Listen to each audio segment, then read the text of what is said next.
Welcome back. 91-year-old Ed Dwight is the oldest man to ever travel to space. But the greatest obstacle he says he's ever overcome was right here on Earth. And now he wants other men to take notice. Kelly Worthman explains from Colorado. Going 100 miles an hour, you know.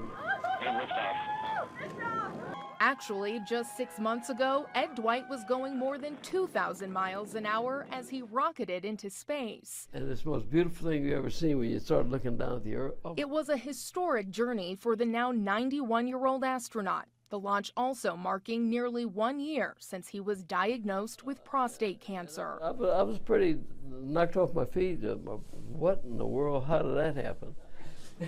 All right, good morning. Dr. Juan Montoya is part of Mr. Dwight's cancer care team at Advent Health, where Ed received dozens of rounds of radiation. The decision to treat really made sense, for him. And so I think that's what's important is that we strive to personalize treatment approaches to the individuals. And as with any cancer, early detection is key. For prostate cancer, it's recommended men begin screenings as early as 45 years old. It's just a simple blood draw. It takes a moment to do. It's not very uncomfortable. And it's not something to be ashamed of because it happens and it's more prevalent than people think. All the more reason why Ed is encouraging men to take charge of their health. He says ask a lot of questions and always take on life's challenges and triumphs with a positive attitude.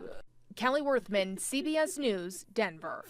Gloria Estefan survived a tour bus crash in 1990 that left her temporarily paralyzed. And since then, she's been working to help find a cure.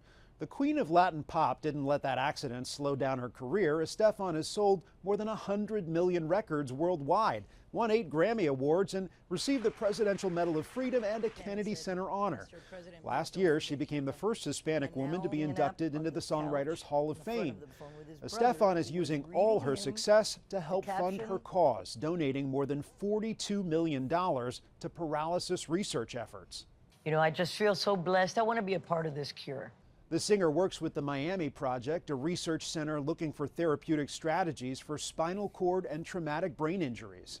And we've made amazing strides. We're already using interfaces with the brain to help muscles move, along with so many incredible research projects that they have. Estefan's father spent the last years of his life in a wheelchair due to multiple sclerosis, and at one point she feared her paralysis could be permanent. Instead, she's now working with her daughter on a Broadway play and is recording a Spanish-language album. And another story about the healing power of music. Hospitals across the country are using tunes to help treat some of their youngest patients. The American Cancer Society estimates about 9,600 American children younger than 15 will be diagnosed with cancer in 2024. Researchers at a New York hospital are working to make music therapy more accessible. Jared Hill has the story. Oh, 1, 2, oh, 1, 2. Sometimes a jam session is just what the doctor ordered. It really just helped me relax. Emma Zonizer is a little kid with a lot going on. She was diagnosed with neuroblastoma, a common type of pediatric cancer, in February of 2020. Now, just 10 years old, music therapy, especially this kind, is helping her find something else to focus on. What do you like about improvising? No rules. No rules. We know that it can certainly help with coping. Karen Popkin is a music therapist with MSK Kids.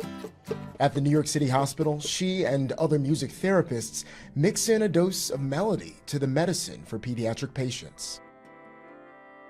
Being able to be creative, to make your sound in the world, is one way to stay true to who you are, no matter what you're going through. Researchers at Memorial Sloan Kettering are also studying the effectiveness of music therapy compared to traditional talk therapy, even after cancer treatment is finished. A lot of research have demonstrated cancer survivors continue to feel high level of anxiety, symptoms of trauma, fear of recurrence.